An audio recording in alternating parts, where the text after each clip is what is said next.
Everyone's shocked at what they see when Ivanka walks across tarmac today right after landing in Italy. The United States has a long history of making a big deal out of its First Lady's fashion choices. That even held true through the last administration when some of the choices were somewhat less than impeccable. For this administration, there is of course just one, fantastic, First Lady, but we did get a 2-for-1 special on ladies whose fashion we can look up to in President's family. President Trump's daughter Ivanka Trump not only started her own fashion line, but she seems to like to model it as well. Even though she did step down from her company in order to work as her dad's advisor, she hasn't stepped away from her fashion since. Ivanka Trump has had the chance to go to some pretty amazing places as an advisor to the president, and every single time she had nailed looking like the picture of class and culture. Her trip to Italy was, of course, no exception. She showed up in Italy with her family looking like she had just walked out of a fashion magazine. Of course, there's more to what makes an incredible and knowledgeable person than just what they look like, but being a knockout never hurts your chances of being listened to and getting your message heard. What might hurt your chances, and the chances of your country, is being altogether disrespectful to the traditions of a religion when you're visiting a place on vacation. I'm talking, of course, about our former First Lady, Michelle Obama, and all of her display of trashy taste for the world to see. The above beautiful image was also taken in Italy. Via BizPac Review. The Obamas were spotted touring the city of Siena, Tuscany on Monday, but it was the former First Lady who grabbed everyone's attention with her wardrobe. Michelle Obama's off-duty look has apparently gone off the shoulder as she bared plenty of skin in a white stripy top with high-waisted pants. Her husband opted for a more polished shirt and pants as the couple stepped out of the Duomo di Siena, the Siena Cathedral, the Daily Mail reported. Not one to care about rules for commoners, Obama had zero respect for the dress code of the Italian Gothic Church. From mygola.com.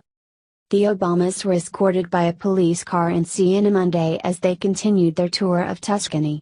Earlier in the day, the former president had gone on a bike ride in the scenic countryside, racing his Secret Service agents to the top of a hill and riding down with them in formation, according to the Mail. The pair conspicuously arrived in the central Italian region on Friday, flying in on a private plane escorted by 6 fighter jets and a 13-car motorcade as they headed to a $15,000 a night private villa owned by Obama's former ambassador to Italy, John Phillips.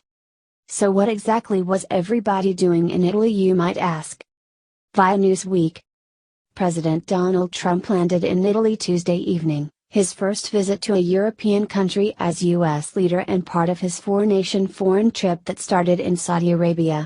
He was greeted at Leonardo da Vinci Airport by Italian Foreign Minister Angelino Alfano before being transported to the residence of the U.S. ambassador in Rome.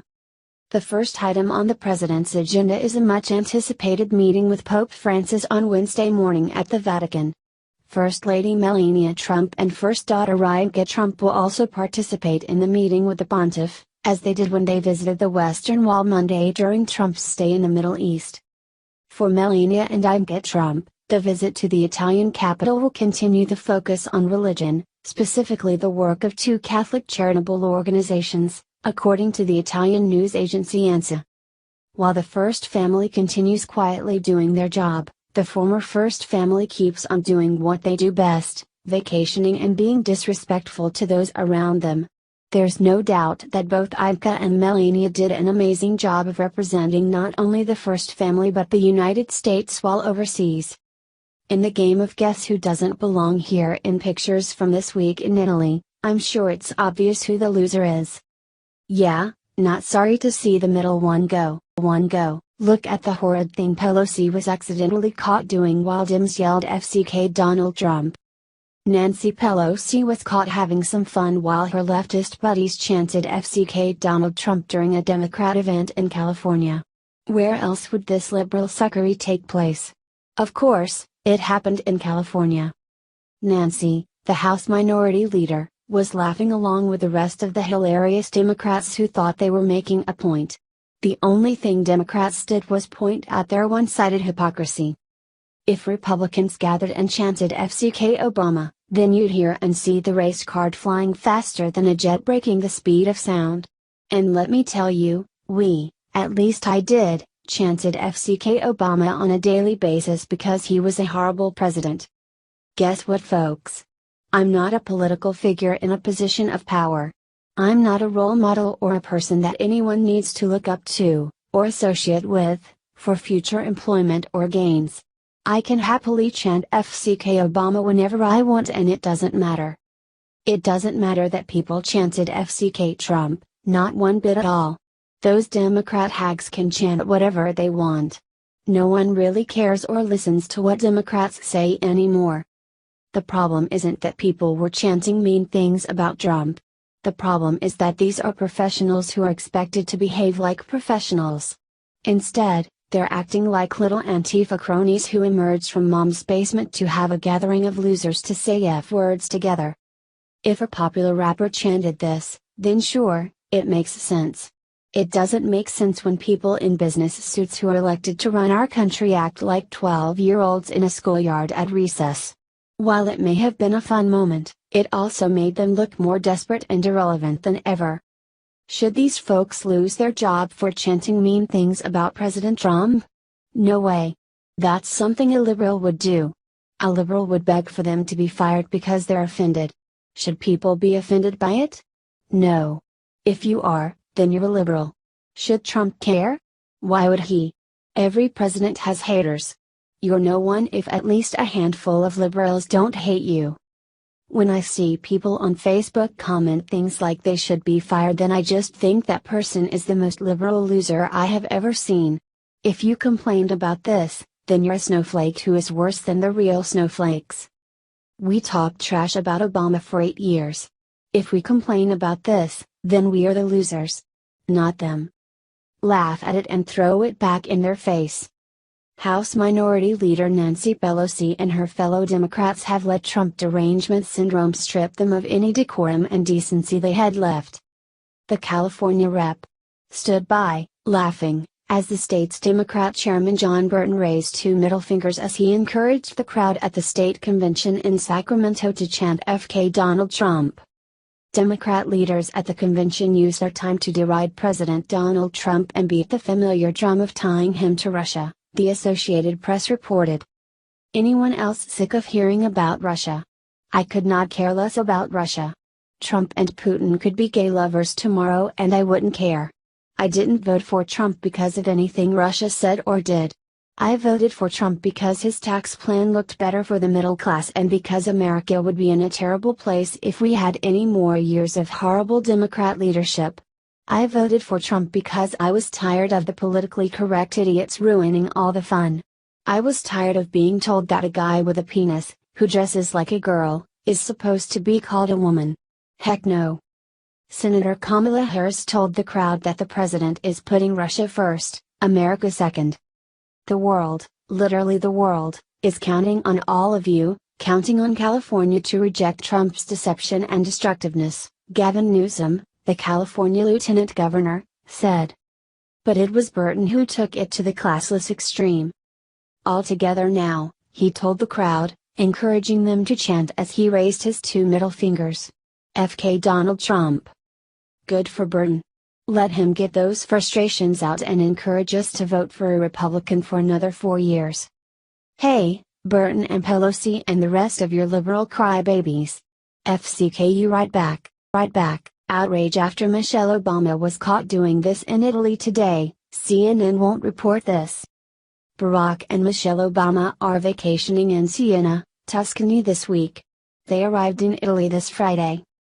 The UK Daily Mail said she looked especially glamorous.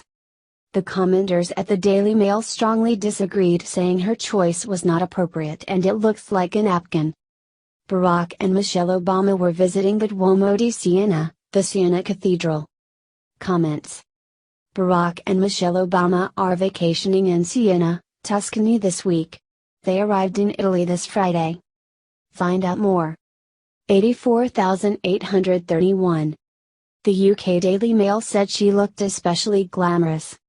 The commenters at the Daily Mail strongly disagreed, saying her choice was not appropriate and it looks like a napkin. Barack and Michelle Obama were visiting the Duomo di Siena, the Siena Cathedral. Michelle broke the dress code. Women are required to cover their shoulders when entering the historic Catholic cathedral. But not Michelle Obama. She's above all that. Thank goodness for Melania Trump. Breaking, Sean Hannity hit with horrible news. He needs our support. A major liberal group is targeting advertisers for Sean Hannity's Fox News show as they look to push back against his promotion of a conspiracy theory surrounding a killed Democratic National Committee, DNC, staffer. Media watchdog group Media Matters for America on Tuesday published a list of Hannity's advertisers, a long list that includes major companies such as Allstate, Angie's List, Bayer, Capital One, Hewlett-Packard Enterprise, Mercedes-Benz and Publishers Clearinghouse.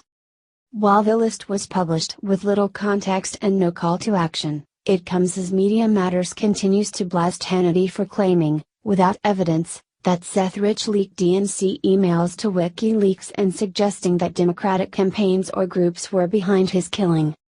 The group helped to spearhead a push to put pressure on former Fox News host Bill O'Reilly's advertisers last month after reports that he had been accused of sexual harassment repeatedly. That pressure campaign ultimately led to O'Reilly's departure from the network. The accusations about Rich's death have been part of Hannity's show and Twitter feed for days. On Twitter, he's accused Democrats of scrambling to cover up proof and promoted a number of people siding with his theory. Hannity has drawn more recent scrutiny for promoting Kim.com, a disgraced internet entrepreneur in New Zealand facing extradition to the US on a slew of financial charges. .com claims he can prove Rich's ties to WikiLeaks.